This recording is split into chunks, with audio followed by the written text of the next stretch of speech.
கோசப்பழம், முலாம்பழம், தோசைப்பழம் juice. இது தோசைப்பழம் நாட்டு சர்க்கரை போட்டு சாப்பிட்டா தான் சூப்பராக அருமையாக இருக்கும். ஜூஸு விட அருமையாக இருக்கும். இதுதான் தோசைப்பழம். கோசைப்பழம், முலாம்பழம், தோசைப்பழம் நாட்டு சர்க்கரை போட்டது, தோசைப்பழம் ஜூஸ். இவை அனைத்தும் ஜூஸ் வகைகள். வெயில் காலத்துக்கு குளுமையாக இருக்கும். அழகு வெயில் காலத்துக்கு ஜூஸ் பழங்கள். இது தோசைப்பழம் சர்க்கரை நாட்டு சர்க்கரை போட்டு சாப்பிட்றது தான் சூப்பராக இருக்கும். பழங்களை தண்ணி ஊற்றி கழுவிக்கலாம்.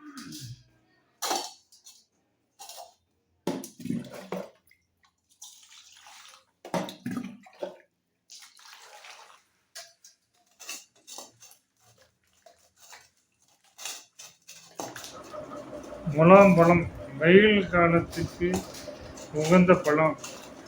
முலாம்பழம் ஐஸ் இல்லாமல் பாலில் கூட போட்டு ஜூஸை சாப்பிட மிக அருமையாக இருக்கும். முலாம்பழம் ஜூஸ்.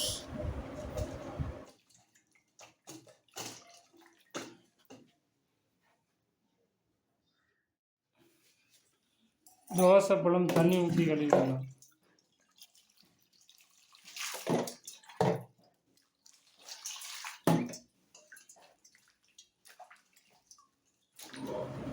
தோசைப்பழம் வெயில் காலத்துக்கு கிடைக்கும். நல்லா பழத்தை ஒரு ட்ரிப்பு 2 ட்ரிப்பு கழுவிக்கலாம். அறுத்து சர்க்கரையோ நாட்டு சர்க்கரையோ போட்டு சாப்பிடலாம். தோசைப்பழம் நல்லா வெடிச்ச பழமாக நல்லா பழுத்து பழமாக வாங்கி சாப்பிட்டா தான் அருமையாக இருக்கும், நல்லாவும் இருக்கும்.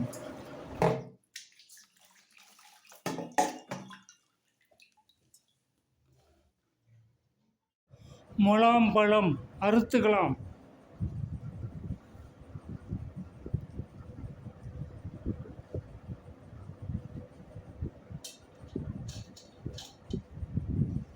இதெல்லாம் இருக்கு, அப்படியே அது வெளியே எடுத்துக்கலாம்.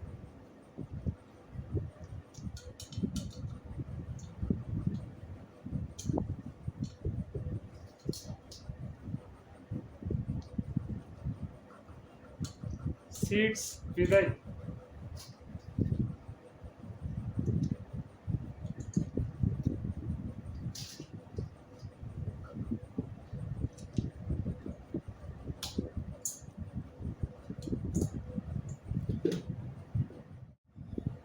பழத்தை அறுத்து எடுத்துக்கலாம். முலாம்பழம் கத்தி போட்டு இப்படி ரவுண்டாக போட்டு எடுத்துக்கிட்டா பழம் வந்துடும். மிக்சியில் போடுறதுக்கும் வசதியாக இருக்கும். பழமும் பழத்துலேருந்து அறுத்து எடுத்து வந்துடும்.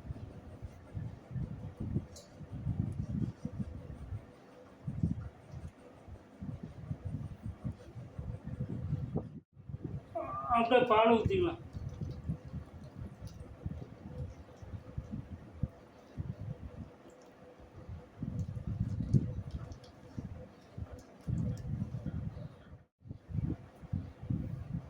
அரை டம்ளர் சர்க்கரை போட்டுக்கலாம். அப்படியே மூடிக்கலாம்.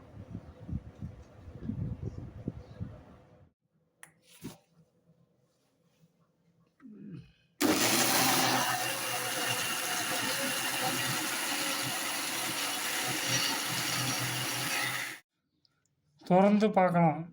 ஜூஸ் நல்லா ஜூஸாக இருக்குது, நல்லா சூப்பராக வெஞ்சிருக்கு. பாத்திரத்தில் ஊற்றிக்கலாம் ஜூஸு. முலாம்பழம் ஜூஸ்.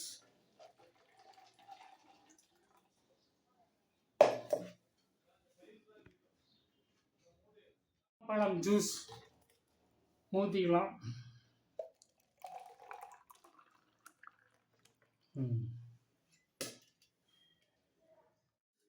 தோசை பழத்தை அறுத்துக்கலாம்.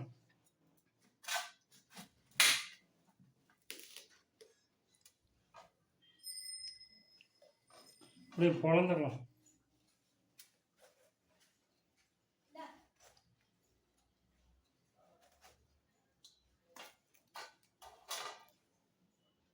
விதையெல்லாம் எடுத்துக்கலாம்.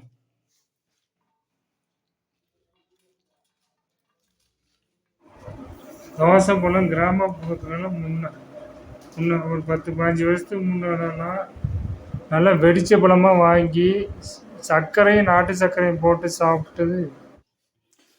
தோசை பழத்தை இப்படி அறுத்து நாட்டு சர்க்கரை போட்டு தின்னா சூப்பராக இருக்கும். அதுக்கு தான் தோசை பழம் அர்த்தம். இப்படி மலைச்சாரலாக நாட்டு சர்க்கரை இப்படி போட்டு தின்னா தோசைப்பழம் அற்புதமாக இருக்கும்.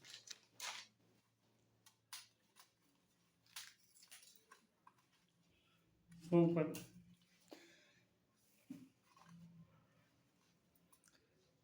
தனி டேஸ்ட் தோசைப்பழம். இது தோசைப்பழம் நாட்டு சர்க்கரை போட்டு சாப்பிட்டா தான் சூப்பராக அருமையாக இருக்கும். ஜூஸு விட அருமையாக இருக்கும். இதுதான் தோசைப்பழம். தோசை பழத்தை இப்படி பழத்தை எடுத்து ஜூஸ் போட்டு சாப்பிடலாம். பழம் தோசை பழத்தை அப்படி உள்ள அந்த பழத்தை தனித்தனியாக கட் பண்ணி எடுத்து மிக்சியில் போட்டு ஜூஸ் போட்டுக்கணும்.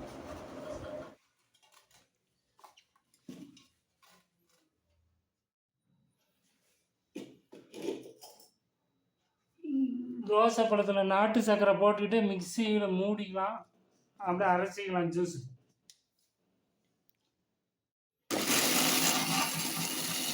நல்லா அரைச்சிக்கலாம் மிக்சியில். தோசை பழம் ஜூஸ்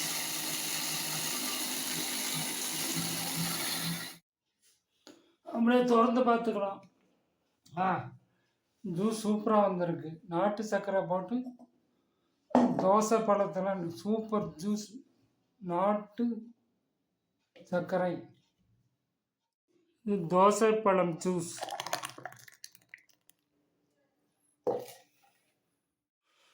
கோசை பழம் அடுத்து ஜூஸ் போட்டுக்கலாம். Water melon juice.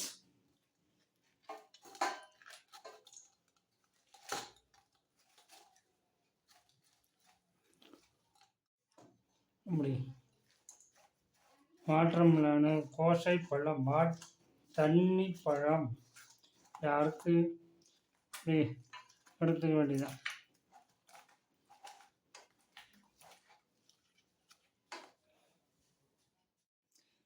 மிக்சியில் போட்டுக்கலாம், அதான் வசதியாக இருக்கும்.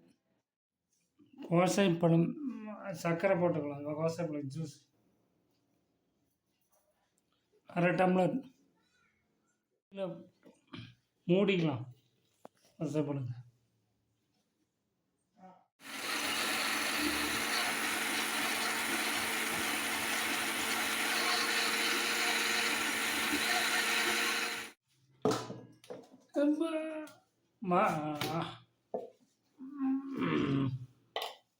கோசப்பழ ஜூஸை வடிகட்டிக்கலாம்.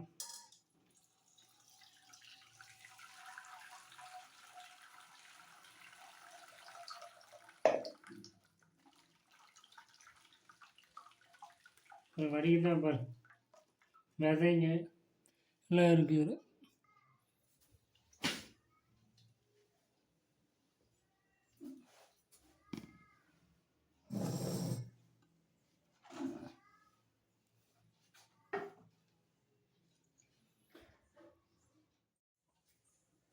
இப்போ கோசப்பழ ஜூஸ் வாட்டர் மெலான் ஜூஸை பாலில் மாற்றிக்கலாம்.